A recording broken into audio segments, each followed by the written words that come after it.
নবীজি কাবা চত্বরে নামাজ আদায় করতেছে।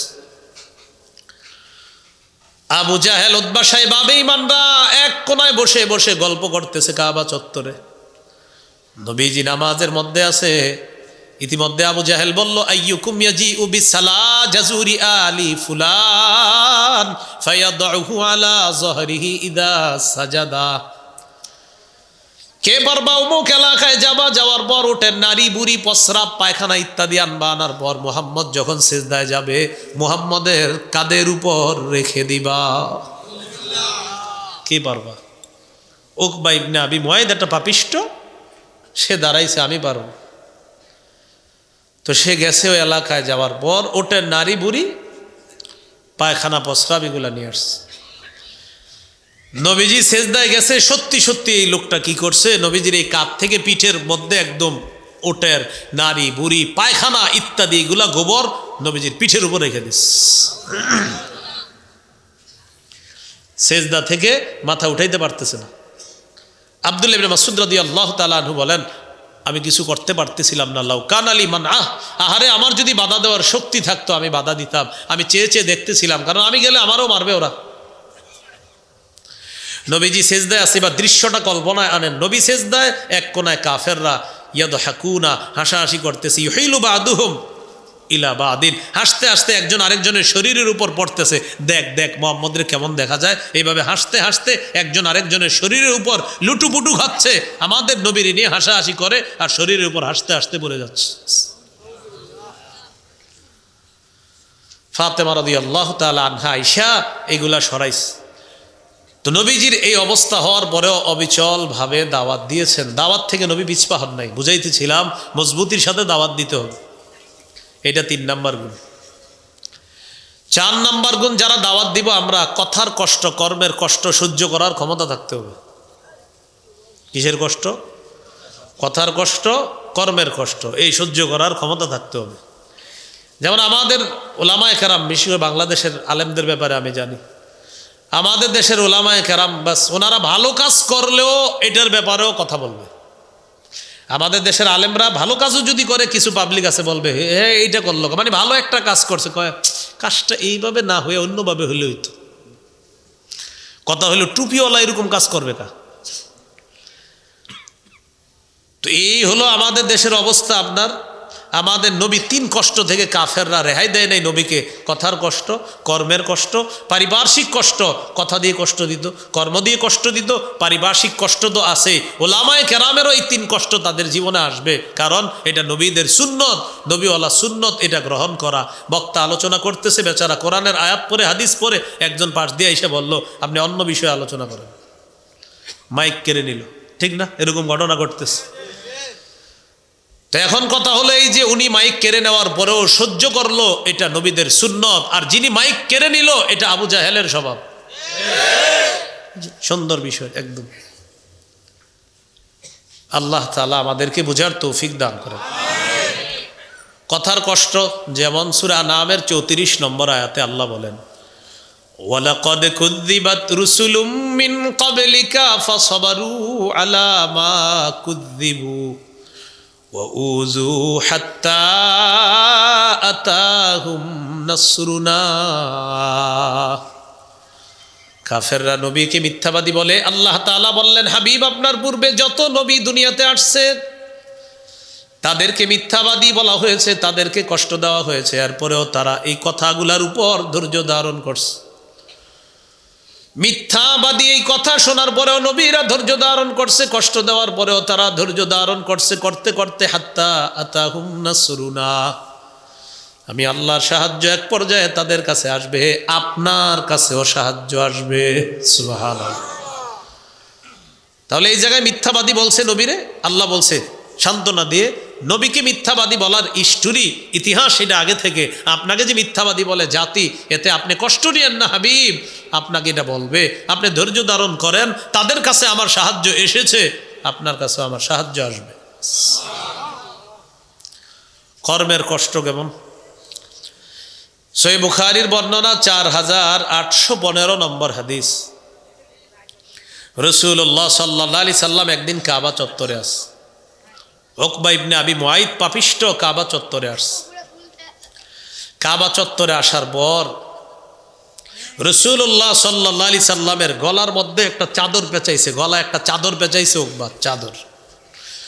ওই যুগের চাদর আপনার খুব ধারালো চাদর, এই চাদর পেঁচায়া এইভাবে নবীর গলায় পেঁচায়া লাওয়া সাওবাহু ফি উনুকিহি ফাখানাকাহু বিহি খানকান শাদীদা, ফাঁসি দিলে একটা মানুষ যেমন কষ্ট পায়, চাদরের দুই পাশ থেকে এইভাবে টান দিছে, নবীর জবান দিয়ে কথাও বের হচ্ছে না, টান দিছে। ফাঁস লাগাইলে কষ্ট হয়, ওরকম আপনার কষ্ট হচ্ছে, প্রচন্ড কষ্ট হচ্ছে। আবু বকর সিদ্দিক রাদিয়াল্লাহু তাআলা দূরে আসছে, আইসা ওই উকবাহ কাফের ওর গলায় ধরে একটা ধাক্কা দিস।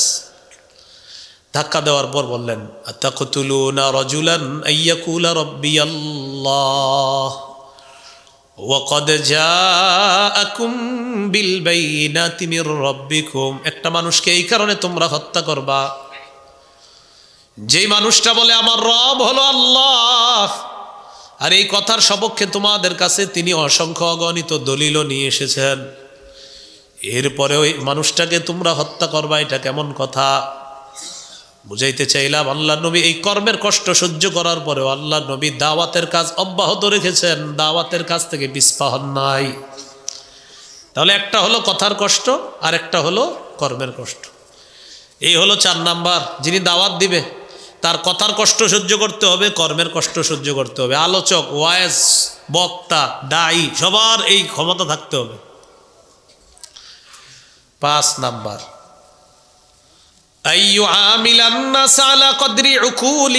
মানুষের জ্ঞান অনুযায়ী তাদেরকে দাওয়াত দিতে হবে, মানুষের আকল বুঝা তাদেরকে দাওয়াত দিতে হবে।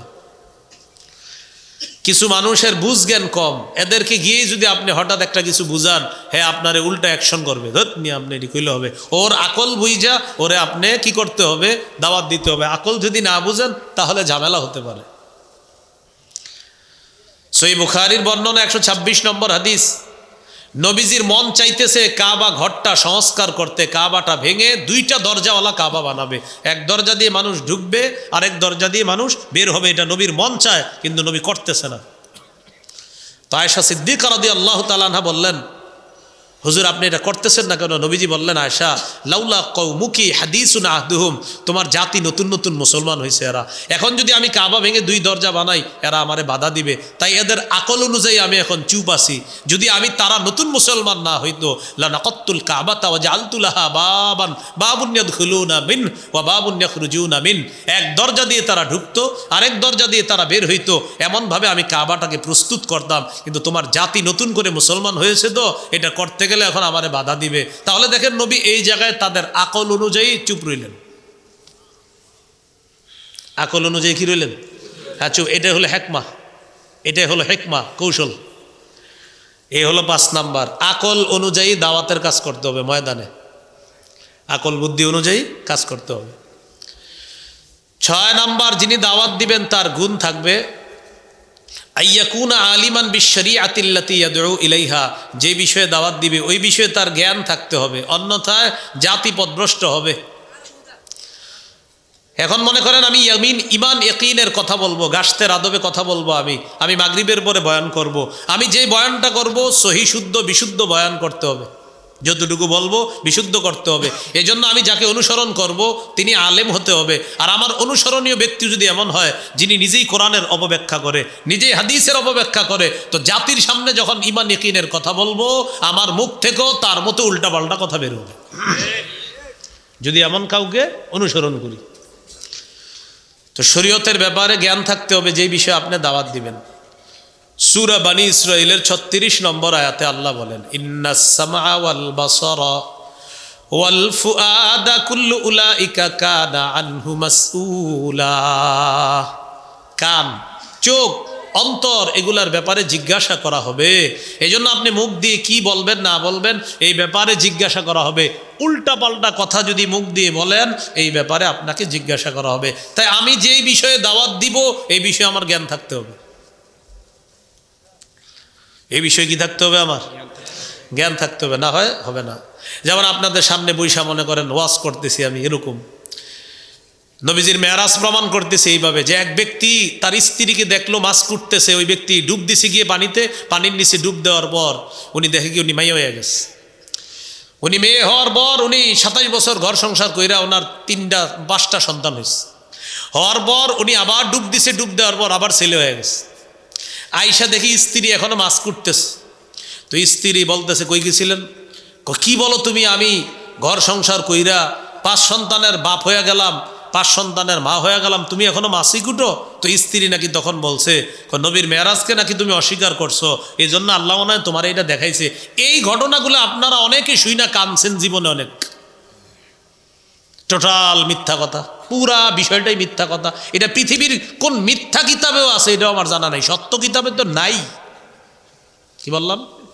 মানে কোনো ভালো কিতাবে তো নাই, এমন কোনো মানে মিছা কথার যে কিতাবগুলা কোনো বইগুলা আছে সেখানেও এটা আছে কিনা আমার জানা নেই। কিন্তু আপনারা শুনছেন, শোনার পরে চোখ দিয়ে পানি ফেলাইছেন।